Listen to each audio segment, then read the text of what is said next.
Hey everybody, this is Mo from Educast AG and you're listening to our new podcast, Educast Interviews.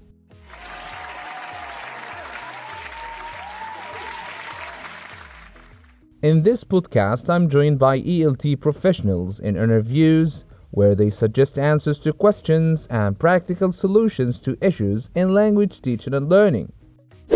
In today's show, I'm joined by the great teacher trainer, the editor, the ELT author, the one and only Scott Thornbury. Hey Scott, how are you doing? I'm good, Mo, thanks. How's everything with you? All good, thank you. Let's get started. I've recently read one of your books, which is 30 Language Teaching Methods, and to be honest, I really liked it. So, my first question to you is, what's the latest teaching method? Well, it's difficult to say what the latest method is because it all depends on the context. There's so many different contexts in which English is being taught. You could say there's as many methods as there are contexts. So, what may be new in one place may not be new in another. But also, I think we need to kind of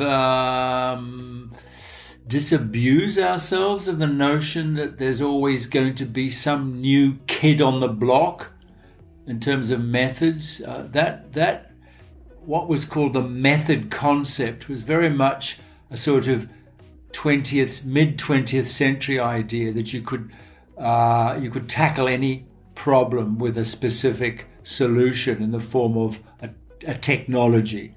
And we've moved on from there. I think the world is too complex. We can't say that there's a single method, let alone a latest method or a new method. There's certainly many people online promoting methods of teaching languages. For example, many of these self-styled hyper-polyglots, people who allegedly speak lots of different languages, and they often marketing certain products to spread the word, as it were. But I think we have to view these people with a degree of suspicion, although I'm not saying there's nothing we can't learn from them. Yeah, I couldn't agree more. I think methods will keep coming up as long as we're alive. That's our nature as human beings, trying to find out new ways to do the same thing. So, what about your favorite teaching method? Well, in terms of my favorite method, I guess, some of the ones in my book that was very interesting to research because I didn't know a lot about them. I've not actually tried myself.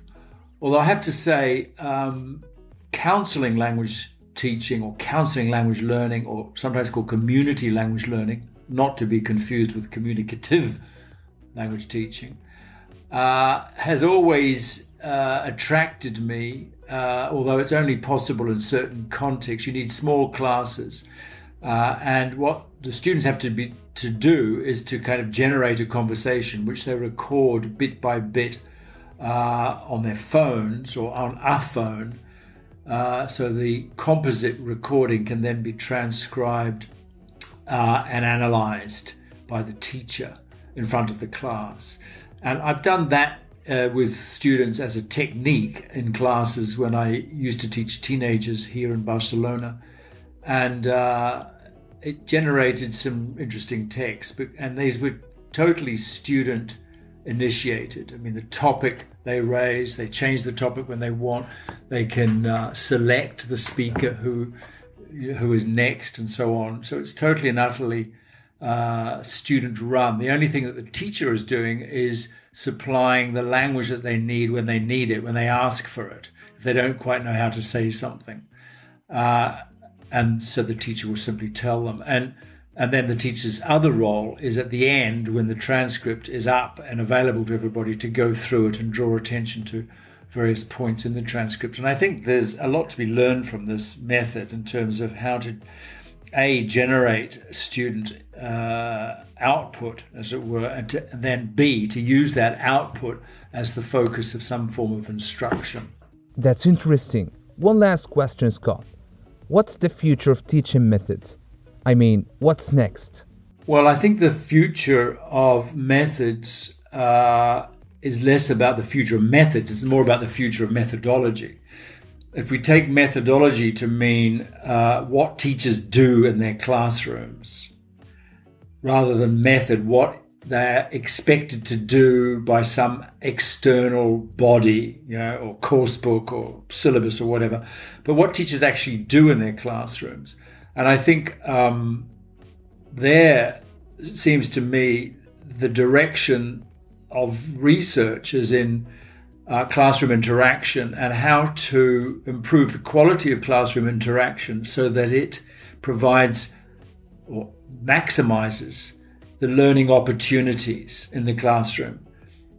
Now, most learners don't have a lot of access to English outside the classroom. Of course, there's the internet, etc., and we've learned during the pandemic that there are a lot of great tools which allow students to take advantage of the resources that are available online.